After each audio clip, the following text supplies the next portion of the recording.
Pada chapter 10 bagian pertama kita bahas pengantar just in time dan lean operation. Lean operation itu adalah sistem yang sangat terkoordinasi ya, begitu intinya. Sedemikian hingga dia bisa menghasilkan barang dan jasa dengan mutu yang tinggi tapi menggunakan sumber daya yang minimal. Jadi lean itu tujuannya untuk mencapai produktivitas yang lebih baik tapi biayanya lebih rendah. Kemudian kalau bicara soal kualitasnya ya, kualitas yang dihasilkan harus bermutu tinggi juga. Nah, salah satu implementasinya adalah menggunakan sistem just in time. Just in time itu merupakan ya sama ya, kalau lean itu yang sistem yang terkoordinasi, ya just in time juga merupakan sistem yang terkoordinasi juga, di mana semua pergerakan barang, pergerakan informasi itu hanya dilakukan ketika dia dibutuhkan gitu ya. Jadi kalau tidak dibutuhkan ya tidak perlu diadakan perpindahannya begitu. Jadi itu yang dimaksud dengan just in time. Kemudian karakteristik dari sistem yang disebut sistem lean begitu ya. Dalam organisasi yang menerapkan sistem lean begitu, pada intinya kita akan menemukan karakteristik sebagai berikut. Contohnya adalah mengurangi waste. Nah, waste ini seperti apa? Waste ini segala hal yang sebenarnya kalau dalam operation management itu yang sifatnya non value added. Ya, tidak memberikan nilai tambah, proses yang tidak memberikan nilai tambah.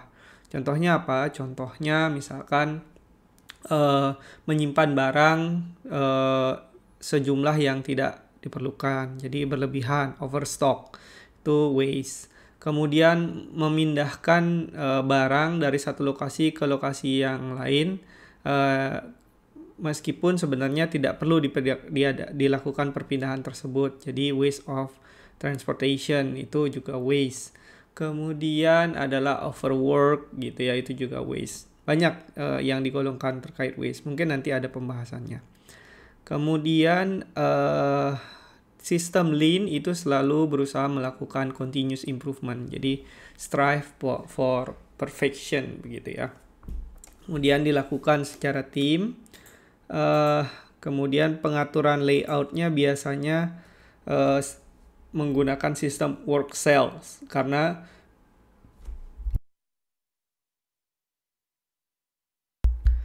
sistem work cell ini dipercaya dapat meningkatkan efisiensi komunikasi dan aliran proses. Kemudian pada sistem lean itu sering digunakan visual control atau metode menggunakan sinyal-sinyal sederhana berbentuk visual untuk mempermudah komunikasi dan asesmen secara cepat. Misalnya kalau dalam lantai produksi itu sering kita lihat lampu-lampu begitu ya. Lampu kuning, lampu hijau, lampu merah itu masing-masing ada fungsinya. Nah, itu adalah salah satu contoh visual control. Kemudian high quality, jadi menjaga kualitas baik pada proses dan pada output. Kemudian menggunakan pull system ya. Jadi sebisa mungkin memberikan output hanya untuk memenuhi kebutuhan atau demand gitu. Jadi kalau sebenarnya inventory itu juga kalau dalam sistem lean itu sebisa mungkin diminimalisir. Kemudian adanya quick changeover, artinya ketika ada disrupsi, misalkan perawatan mesin gitu ya, ya sebisa mungkin waktu perawatan mesin dan pergantian itu seminimal mungkin begitu. Kemudian small lot size, artinya produksinya itu fleksibel, tidak harus banyak gitu ya. Kalau nanti di sistem MRP kemarin kebanyakan adalah yang lot for lot modelnya. Kemudian lean culture atau memberikan kesempatan dan mendorong seluruh elemen dalam organisasi untuk menerapkan lean. Jadi semua stakeholder, semua pegawai itu diundang untuk kalau ada ide-ide atau saran untuk lean improvement, mereka bisa memberikan sarannya dan akan diimplementasikan jika ternyata baik untuk perusahaan. Nah, ini adalah 5 prinsip yang sering diimplementasikan untuk Lean System, yaitu mengidentifikasi customer value, apa yang menjadi value terkait jasa dan barang yang kita berikan itu di mata customer, itu yang harusnya kita fokuskan begitu ya. Jadi fokus untuk meng-create value tersebut. Kemudian mengeliminasi waste sehingga flow dari barang maupun jasa itu akan lancar. Kemudian memproduksi hanya sesuai dengan customer demand. Dan yang terakhir adalah strive for perfection. Jadi ketika perusahaan itu berhasil mengimplementasikan Lean System, ada banyak benefit yang mungkin bisa dinikmati oleh perusahaan. Contohnya reducing waste, lower cost, increase quality, reduce cycle time, increase flexibility, dan increase productivity. Tapi juga kita juga harus mewaspadai bahwa Lean System ini tidak mudah diimplementasikannya. Ada beberapa risk yang harus diperhatikan.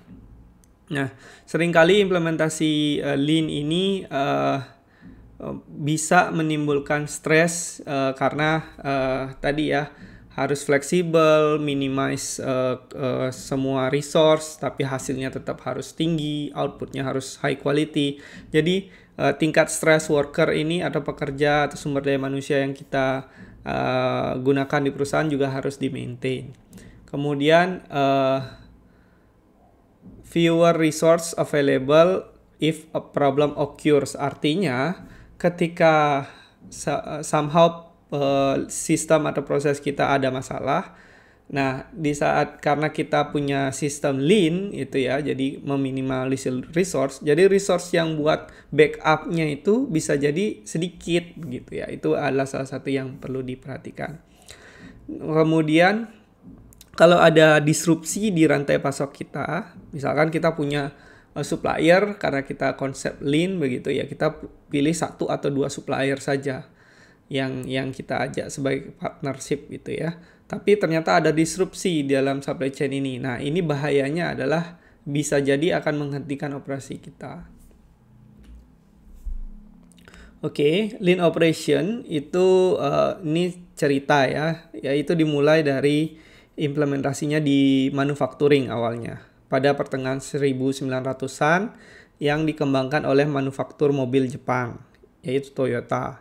Nah, jadi kalau terkait bukunya sendiri, itu ada buku yang benar-benar mengemas cerita terkait awal mula Lean ini ya. Ada judulnya yaitu The Machine That Changed the World. Jadi rekan-rekan yang tertarik untuk membaca bisa dicek buku tersebut. Nah, ini salah satu tokoh utama yang disebutkan adalah yaitu kalau tidak salah ini lead engineer-nya awalnya di Toyota, yaitu Taiichi Ohno dan Shigeo Ohno. Shigeo Shingo atau ya saya lupa namanya. Jadi pada prinsipnya Lean pada Toyota Production System ini berfokus pada eliminasi waste di setiap proses. Nah, kemudian maka dari itulah banyak berikutnya dikenal konsep-konsep Lean yang digunakan berdasarkan terminologi yang digunakan di Toyota ini. Seperti contohnya Kanban, Kaizen, Muda, seperti itu yang dikenal luas sampai saat ini. Oke, nah jadi tujuan utama dari sistem Lean, terutama implementasi just in time-nya ini adalah proses yang seimbang sebenarnya. Apa yang di request keluar, itulah yang diminta untuk masuk gitu ya. Apa yang diminta sebagai output, itulah yang kita request sebagai input. Jangan sampai input kita lebih banyak daripada output kita gitu ya. Akan tercipta waste di situ. Jadi dan alirannya semua harus lancar, flow-nya harus baik gitu ya. Jadi untuk mencapai tujuan akhir tersebut diperlukan pemenuhan terhadap sasaran pendukungnya, yaitu diantaranya eliminasi gangguan pada proses, kemudian membuat sistem kerja yang lebih fleksibel, kemudian mengeliminasi waste. Nah ini ya yang tadi ya supporting goals untuk bikin lancar tadi. Jadi harus ada 3 supporting goals ini yang berhasil diimplementasikan. Nah, ini terkait waste ya. Waste itu didefinisikan sebagai segala sesuatu yang tidak memberikan added value. Nah, biasanya dikenal 7 waste ya, tapi di sini ada 8 yang dituliskan. Contohnya adalah excess inventory. Inventory yang berlebih itu waste. Overproduction. Jadi produksi yang berlebih itu disebut dengan waste juga. Waiting time itu waste. Jadi kalau rekan-rekan melihat ada ini di sistem produksi rekan-rekan ataupun di perusahaan, nah itu adalah sebenarnya kesempatan untuk bisa nggak kita berinovasi atau mengimprove sistem sedemikian hingga hal-hal ini bisa dikurangin begitu ya.